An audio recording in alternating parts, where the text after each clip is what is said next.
मुझे प्रूव करना है कि आपस में कितना एंगल पैरेलल है कि नहीं, ये क्वेश्चन है। तो आपस में ये पैरेलल है कि नहीं, ये काम करते हैं, हम एंगल निकाल के देख लेते हैं। और एंगल निकालने का तरीका मैंने आपको क्या बताया, cos theta is equal to a vector dot B vector divided by a into b. तो मैंने ना ऐसे करके देखा 2i cap 3j cap 4k cap dot B vector में -6i cap 9j cap 12k cap divided by under root of 2 का square -3 का square and 4 का स्क्वायर -6 का स्क्वायर 9 का स्क्वायर एंड -12 का स्क्वायर। अब जब मैं इसे सॉल्व कर रहा था ना, तो 2 को इससे मल्टीप्लाई किया, -12 आया, यहाँ से -27 आया, यहाँ से -48 आया, ऐसे हो गया। ठीक, तो ये वैल्यू आई और डिनोमिनेटर में भी कुछ टर्म आ रही है इसमें अंडर रूट में। अब कैलकुलेट कर लेना जो भी आया, पर मैं प्रूफ कितना आ रहा है, √29 इंटू रूट, ठीक ऐसे आ रहा है। अब इससे कुछ निकला नहीं क्योंकि कैलकुलेशन काफ़ी बड़ी आ रही है। मैं ये नहीं कह सकता कि अब ये पैरेलल है कि नहीं, कैलकुलेशन बड़ी है, मैं कर सकता हूँ सॉल्व, ऐसी कोई प्रॉब्लम नहीं है, पर मेरे पास एक आसान तरीका है। इतनी लंबी कैलकुलेशन की जगह अगर दो वेक्टर आपस में पैरेलल हैं, ये चेक करना है, तो ये बताओ कि अगर दो वेक्टर पैरेलल हैं तो इनका क्रॉस प्रोडक्ट क्या आएगा। देखो पैरेलल का मतलब होता है एंगल उनके बीच में क्या आना चाहिए, 0, तो साइन 0 क्या होता है, 0। तो अगर दो वेक्टर पैरेलल है तो उनका क्रॉस प्रोडक्ट 0 आना चाहिए, मानते हो। एक काम करते हैं, ए वेक्टर बी वेक्टर गिवन है ना, ए वेक्टर क्रॉस बी वेक्टर निकाल के देखते हैं। और ये निकालने का तरीका आए -j और k, लिखो 2 -3 और 4 -6 9 और कितना -2 मिनट के लिए सब आगे देखेंगे। आई कैप, इसको सॉल्व कैसे करते हैं ध्यान से देखना, i cap into 36 -36 -j cap into 24 -24 k cap into 18 answer ultimately क्या आएगा, 0। डन, पैरेलल है, पेन को हाथ नहीं लगाने की जरूरत, सीधा ही आंसर पैरेलल हो गया। पॉइंट समझ में आया, घर जाके कर लेना। इसका जब क्रॉस प्रोडक्ट निकलेगा, जब इसका क्रॉस प्रोडक्ट निकलेगा ना, तो आंसर अल्टीमेटली क्या आ रहा है, 0। समझ में आ रहा है मैंने कैसे किया, मैंने ओरली करके देख लिया, वैल्यू सेम ही तो आ रही है लेफ्ट और राइट के, तो इसका मतलब क्रॉस प्रोडक्ट इनका क्या है, तो क्रॉस प्रोडक्ट 0 है, तो एंगल यानी कि A vector is parallel to B vector, सही है। क्या स्टेप समझ में आ रहा है यहां तक। तो यानी कि अगर दो वेक्टर परपेंडिकुलर है तो डॉट प्रोडक्ट 0, और अगर पैरेलल चेक करना है तो क्रॉस प्रोडक्ट 0, सबसे आसान यही तरीका है। तो याद रहेगा कि परपेंडिकुलर में क्रॉस प्रोडक्ट 0 होना चाहिए, और पैरेलल में परपेंडिकुलर में डॉट प्रोडक्ट और पैरेलल में क्रॉस प्रोडक्ट। ठीक, क्वेश्चन नंबर जो 7 है, इसको करने का तरीका देख लो एक बार। आपको ये गिवन है कि अगर आपके पास दो यूनिट वेक्टर हैं a cap and b cap और at an angle of theta given है, आपको प्रूव करना है कि a cap minus b cap का magnitude 2 into sine of theta by 2 के इक्वल है, ये प्रूव करना है आपको। ठीक, यहां तक देखो, सबसे पहले इस क्वेश्चन को करने से पहले एक चीज को समझते हैं। अगर मेरे को कोई क्वेश्चन में लिखा जाता है कि A vector plus B vector का मॉड निकालो, तो मुझे समझ में आता है कि A vector plus B vector is resultant, resultant का मैग्नीट्यूड पूछ रहा है, यानी कि अल्टीमेटली मुझसे क्या पूछ रहा है, आर की वैल्यू पूछ रहा है। तो मैं पता है क्या लिखूंगा, आर की वैल्यू बोलो क्या होती है, under root of a square B square plus 2ab cos of theta. कोई डाउट इसमें। तो आज के बाद अगर a vector plus B vector के मॉड लगाओ तो रिजल्टेंट का फॉर्मूला लिख देना है। सिमिलरली अगर आपको A vector minus B vector given हो मॉड के साथ, इसका मतलब वो आपसे रिजल्टेंट का मैग्नीट्यूड पूछ रहे, और हमने सब्ट्रैक्शन ऑफ वेक्टर किया था A square plus B square minus 2ab cos theta. कोई डाउट इसमें, ये पॉइंट समझ में आ रहा है यहां तक। तो इसको कैसे रीड करना है, A vector plus B vector का मॉड का मतलब रिजल्टेंट की वैल्यू, और ऐसी ए वेक्टर माइनस बी वेक्टर का मॉड का मतलब रिजल्टेंट की वैल्यू। तो वैल्यू पूछ रहे हैं वो आपसे क्योंकि मॉड लगा हुआ है। मेरे को यहां पे क्या पूछ लिया गया, ए कैप माइनस बी कैप का मॉड। तो एक काम करते हैं हम ना, लेफ्ट हैंड साइड से स्टार्ट करते हुए राइट हैंड साइड को प्रूव करेंगे। लेफ्ट हैंड साइड मेरे पास ये गिवन है, बोलो रिजल्टेंट का फॉर्मूला लिखना पड़ेगा। अगर ये A vector minus B vector का मॉड होता तो क्या बोलते, A square B square minus 2ab cos theta. इसमें क्या बोलेंगे, ए कैप का स्क्वायर, नहीं ए कैप का मैग्नीट्यूड क्या होता है 1, तो 1 का स्क्वायर, बी कैप का मैग्नीट्यूड इज 1 का स्क्वायर, क्योंकि ए वेक्टर होता तो ए की वैल्यू मुझे गिवन नहीं तो ए स्क्वायर, ए कैप की वैल्यू तो मुझे मालूम ही है कितनी 1, तो 1 का स्क्वायर प्लस 1 का square minus 2 into 1 into 1 into कितना cos थीटा। ये स्टेप समझ में आया कि अगर ए वेक्टर बी वेक्टर होता तो ए स्क्वायर बी स्क्वायर, पर यहाँ ए कैप है तो ए कैप की वैल्यू तो हमें ऑलरेडी मालूम है 1, तो 1 का स्क्वायर और 1 का स्क्वायर। कोई डाउट इसमें? तो इसको सिंप्लीफाई करके क्या आएगा, 2 माइनस 2 cos थीटा या फिर under root of 2 1 minus cos theta. यहां तक ये स्टेप क्लियर है। फिर हमने जब इंटीग्रेशन की थी तो इंटीग्रेशन में मैथ्स का एक फॉर्मूला किया था, फॉर्मूला था cos ऑफ 2 थीटा का cos of square theta minus sine of square theta. ये फॉर्मूला है, तो जिनको नहीं याद प्लीज याद कर लें, ये फॉर्मूला याद करना पड़ेगा। तो नेक्स्ट है cos of 2 theta will be equal to, मैंने इसको मॉडिफाई करके दिखाया था, मैंने लिखा था इसको 1 माइनस साइन स्क्वायर थीटा लिख सकते हो, याद है? तो ये फॉर्मूला मॉडिफाइड फॉर्म में ऐसा दिखेगा 1 minus 2 sign square theta. Clear है यहां तक? या फिर ऐसा करें 2 साइन स्क्वायर थीटा को इस तरफ ले आते हैं, 2 sign square theta 1 minus cos of क्या हो जाएगा 2 थीटा। ये फॉर्मूला बन गया इसका। अच्छा एक बात बताओ, अगर यहां पर मैं कॉस ऑफ एंगल 2 थीटा लेता हूं तो ये एंगल हाफ हो जाता है थीटा। अगर मैं यहां पर एंगल ही थीटा लूंगा तो ये क्या हो जाएगा साइन स्क्वायर हाफ हो जाएगा थीटा बाई 2। अगर ये 2 थीटा है तो ये थीटा, अगर ये थीटा है तो ये थीटा बाई 2। क्लियर है? तो ये मैथ्स का फॉर्मूला याद करना पड़ेगा। तो 1 माइनस कॉस थीटा की वैल्यू को यहां पुट करते हैं जो कि कितनी है 2 साइन स्क्वायर थीटा बाई 2 का अंडर रूट, तो 2 into sine of theta by 2 आपके पास आंसर आएगा। कि ये जो वैल्यू हमने निकाली 1 माइनस कॉस थीटा को लिखा जा सकता है 2 साइन स्क्वायर थीटा बाई 2, तो जब अंडर रूट लेंगे तो आपके पास आंसर आएगा। कोई डाउट इसमें? मतलब इसको मैथ्स के बिना सॉल्व नहीं कर सकते। चल डाउट क्लियर है यहाँ तक? मैथ्स में तो कई लोगों ने कर लिया होगा ये फॉर्मूला, वैसे जिनके पास नॉन मेडिकल है। अच्छा नहीं किया, हो जाएगा अभी आ जाएगा, नहीं तो आपको ऐसे ही करना पड़ेगा। आपको मैंने लिख के दे दिया फॉर्मूला, तो अब प्रैक्टिस से याद आ जाएगा कि कैसे करना है। ये देख ले, मैं 1 माइनस कॉस थीटा पुट करूंगा यहां पे, एक मिनट, तो 2 1 माइनस कॉस थीटा है हुआ है ना, इसकी वैल्यू पुट कर देते हैं under root of 2 1 minus cos 2 into sine square theta by 2, 2 into 2 under root से 2 आ गया, साइन स्क्वायर का सिर्फ साइन बच गया। ये लो साइन स्क्वायर है ना, साइन स्क्वायर का अंडर रूट सिर्फ साइन आएगा। पॉइंट समझ में आ रहा है यहां तक? कोई डाउट इसमें? ठीक।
एक्चुअल फॉर्मूला तो ये है, पर क्योंकि मेरे को कॉस थीटा चाहिए था तो मैंने थीटा किया, तो यहाँ आधा एंगल करके पुट कर दिया, मॉडिफाई कर दिया।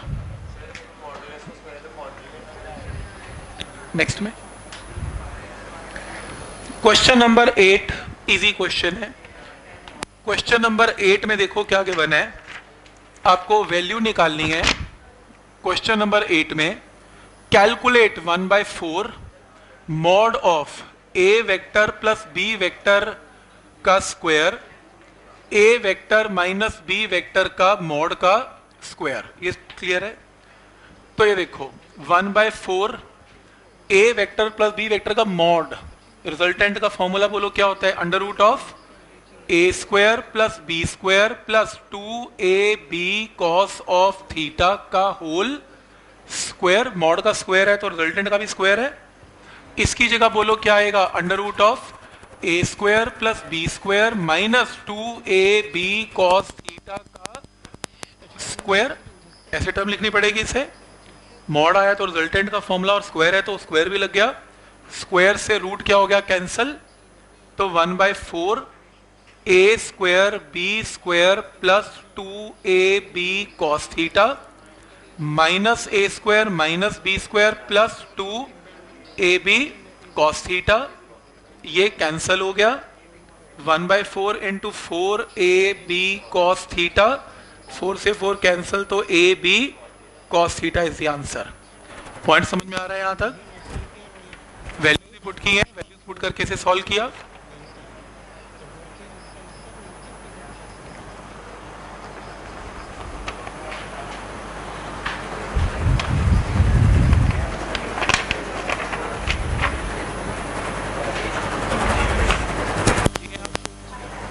कोई डाउट इसमें?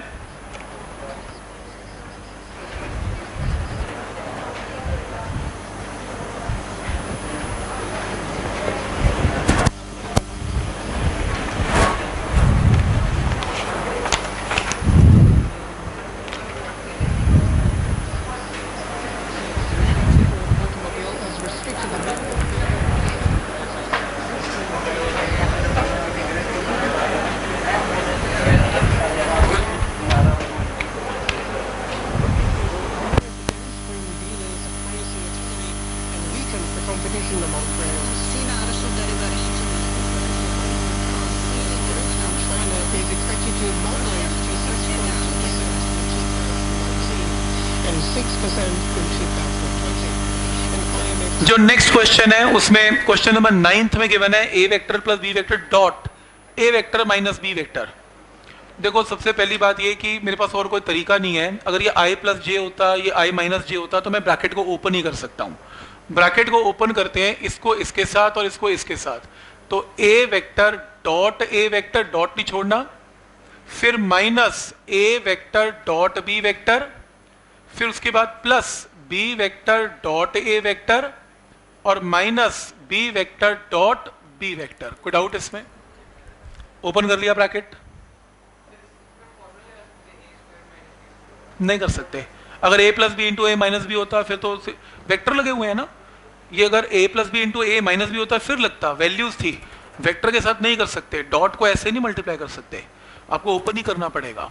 अब देखो a डॉट ए क्या होता है, magnitude of a into magnitude of a into cos of angle between एक वेक्टर का खुद के साथ एंगल क्या होता है, 0, माइनस बोलो कितना a b, और सपोज एंगल इनके बीच में कितना है, थीटा। हमने फॉर्मूला किया था a vector dot b vector क्या होता है, ab cos थीटा, प्लस यहां पर क्या आएगा b a cos थीटा, यहां पे क्या आएगा बोलो b b, एंगल क्या होगा इनके बीच में, 0, थीटा नहीं 0, क्योंकि एंगल एक वेक्टर का खुद के साथ 0।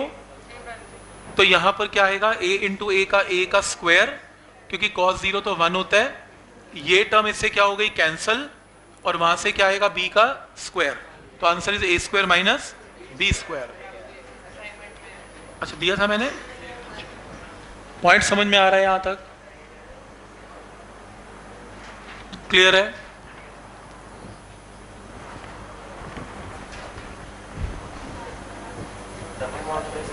वो गलती से डबल मॉडुलस लग गया, वो है नहीं।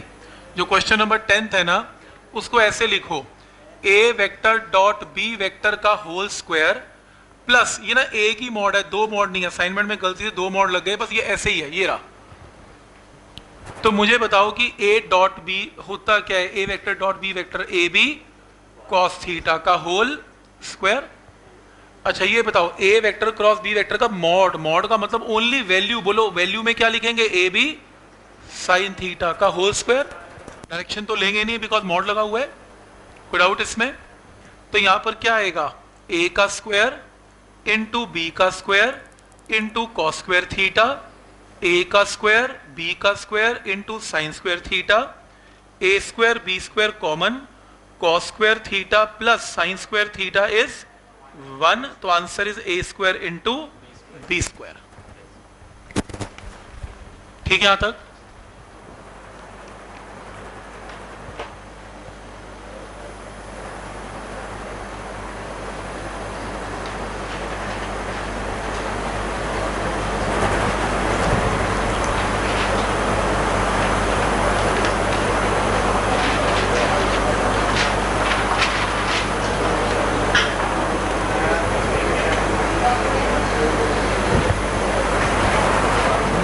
और लास्ट 11th क्वेश्चन पढ़ लो प्लीज।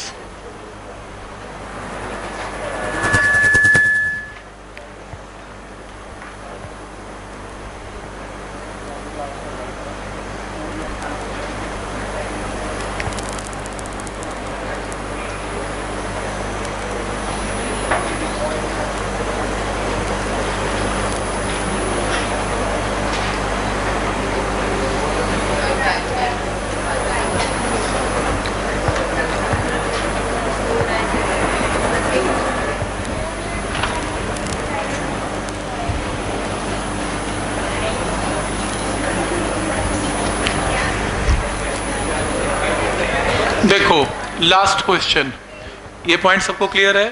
लास्ट क्वेश्चन में a vector A vector has a magnitude of 6, इसकी वैल्यू कितनी है 6, एंड डायरेक्शन कहां पर है, अलोंग एक्स एक्सिस। तो बोलो ए वेक्टर को क्या लिखें, 6 आई कैप, वेक्टर बन गया 6 आई कैप, राइट।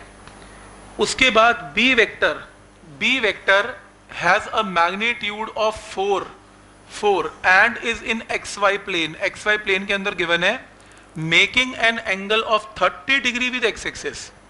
तो मुझे बताओ इसका एक कंपोनेंट एक्स में क्या आएगा, 4 इंटू कॉस ऑफ 30, और वाई में बोलो क्या आएगा, 4 इंटू साइन ऑफ 30।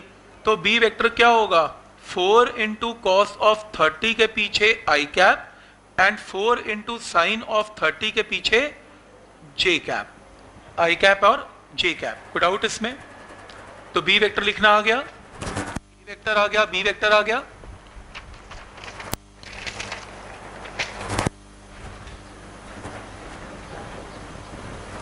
ठीक, बी वेक्टर को थोड़ा ठीक तरह करके लिखते हैं। 4 इंटू कॉस ऑफ 30 क्या होता है, रूट 3/2 आई कैप, और 4 इंटू 1/2 जे कैप। तो बी वेक्टर को लिखा जा सकता है 2√3 आई कैप एंड 2 जे कैप। ये बी वेक्टर है और वो ए वेक्टर है। ठीक, सिंप्लीफाई कर लिया इसे। हमने क्या करना है, A vector cross B vector matrix बनाए, ये आए, ये माइनस जे और ये के। ए वेक्टर हमारा किसके इक्वल है, 6 आई कैप। तो एक काम करो, इसका कोफिशिएंट बोलो 6 0 0, और बी वेक्टर का कोफिशिएंट 2√3 2 एंड 0। सो सिंप्लीफाई कर लो, आई कैप तो 4 नंबर है, 1 2 3 4, 0 इंटू 0 0, तो ये तो 0 ही हो गया, माइनस जे कैप, इन दो नंबर को छोड़ देते हैं, तो 6 इंटू 0 माइनस 0 इंटू 2√3, तो ये भी अल्टीमेटली 0 हो जाएगा, और प्लस के कैप इंटू 6 इंटू 2 12 माइनस 0, तो ये भी 0 हो गया, ये भी 0 हो गया, सिर्फ और सिर्फ आंसर आएगा 12 के कैप। पॉइंट समझ में आ रहा है यहां तक। आपने ए वेक्टर को लिख लिया, बी वेक्टर लिख लिया, क्रॉस प्रोडक्ट निकाल दो बस, वो तो आता ही है आपको, तो इसमें कुछ है ही नहीं। ए वेक्टर पता है, बी वेक्टर पता है, आज हमने क्रॉस प्रोडक्ट सीखा, घर जाके ट्राई कर लेना। कैलकुलेशन तो आप खुद करोगे ना अपने घर जाके, एक बार हो जाएगा सॉल्व।